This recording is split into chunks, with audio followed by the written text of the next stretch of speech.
Olá pessoal, tudo bem? Eu sou o Dr. Leonardo Higashi, endocrinologista e nutrólogo da Clínica Higashi, e hoje nós vamos falar sobre a relação do intestino com a obesidade. Então vem comigo!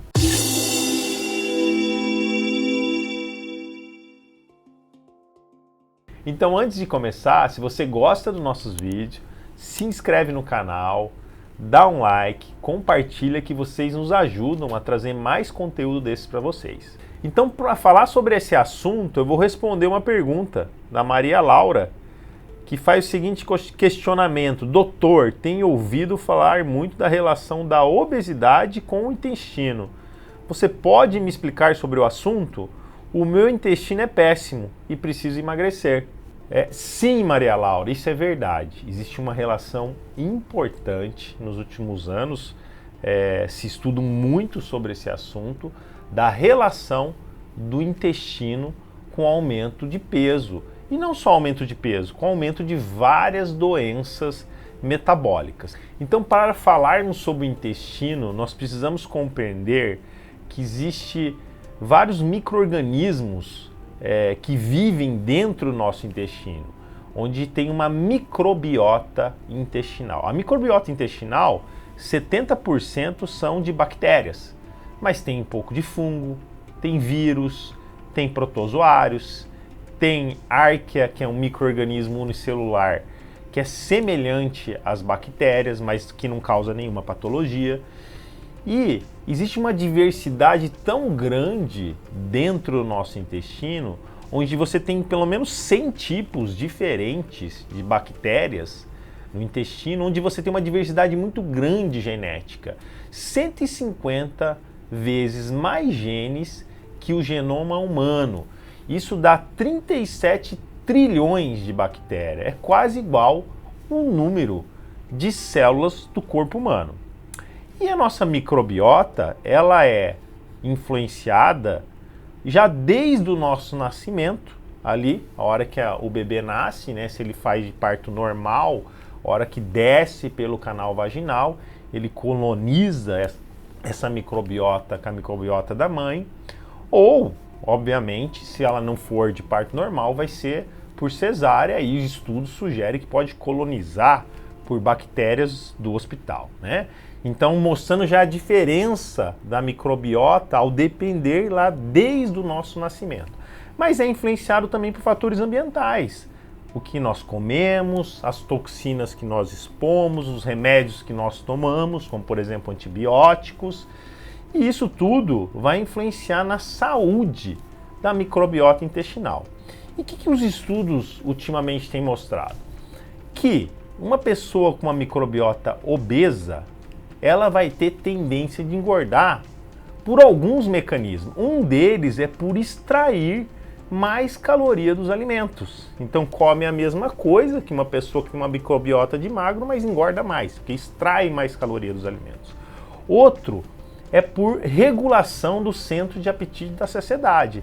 Então hoje em dia a gente sabe que o intestino é fundamental para o nosso controle de apetite e saciedade. Existe um centro no nosso cérebro, existe um eixo que é chamado Gut-Brain Axis, que modula se a gente vai comer ou se a gente deixa de comer.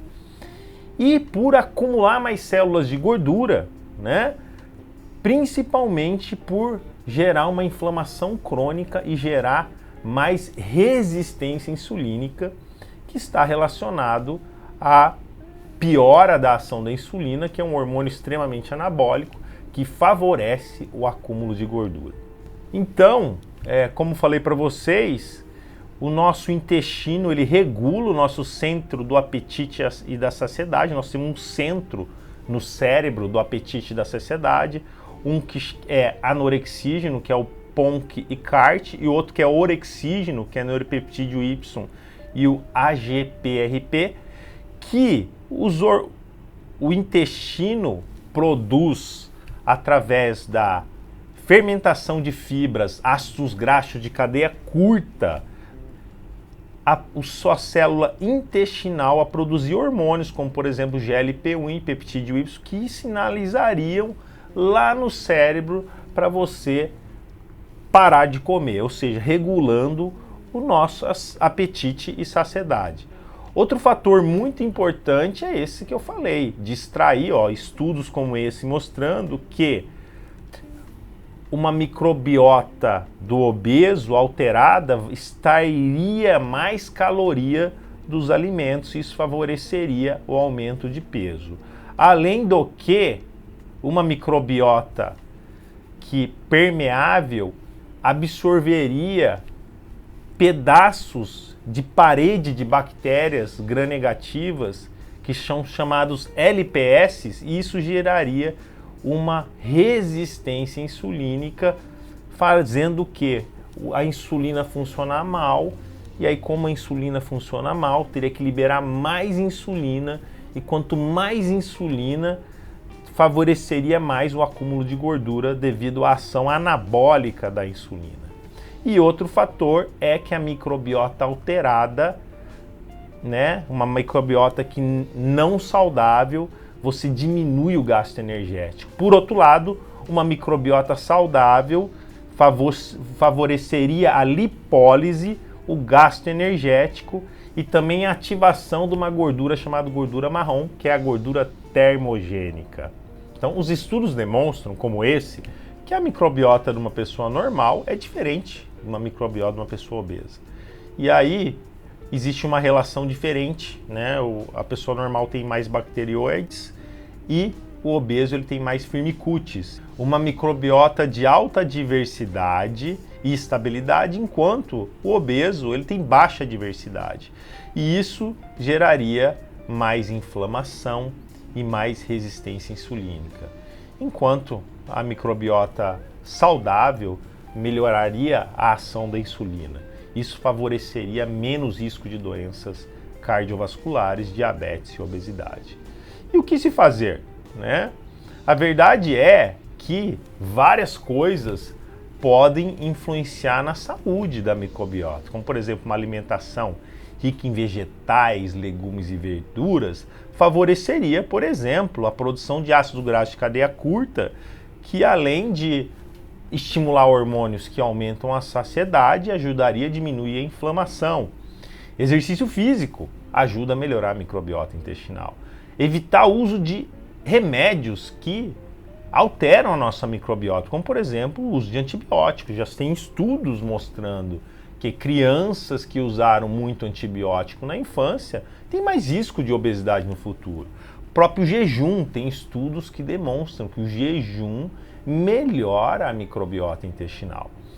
E até mesmo tem estudos que falam que a exposição ao frio pode ajudar, por ativar a PGC1-alfa. E hoje em dia existem vários tratamentos possíveis para ajudar a melhorar a saúde da microbiota intestinal. Além de uma alimentação equilibrada, a prática de exercício, pode-se usar fibras pré-bióticas, como por exemplo fibras de inulina, frutoligossacarídeo, polidestrose, ou até mesmo bactérias saudáveis, que são os probióticos, são os lactobacilos, as bifidobactérias, até mesmo a Arquemância mucinífera, e usar até mesmo simbióticos, que é a combinação de pré e probióticos, e até mesmo pós-bióticos, que seriam os ácidos graxos de cadeia curta. Se falam até de transplante fecal, logicamente isso para casos específicos, tem uma doença chamada uma infecção pelo Clostridium difficile, onde a transplante fecal está muito indicado, porque é uma doença muito grave relacionada a muito uso de antibiótico. E no futuro se estudam várias terapias guiadas, desde bactérias que poderiam ter modificadas de engenharia genética, até mesmo medicamentos que atuariam diretamente na saúde da microbiota e até mesmo uma terapia gênica, mudando a nossa expressão de algum gene para favorecer a saúde da nossa microbiota intestinal. Então, Maria Laura, para você melhorar a sua saúde intestinal, obviamente, é um conjunto de fatores, onde está envolvido a você ter uma alimentação rica em fibras e vegetais e alimentos naturais e evitando industrializados, fazer exercício, a prática do jejum, evitar medicamentos que favorecem até a alteração da microbiota intestinal, uma boa hidratação e até mesmo o uso de alguns suplementos, caso um profissional da saúde ache prudente ser usado, que são probióticos, pré-bióticos e até mesmo pós-bióticos. Até a próxima e muito obrigado.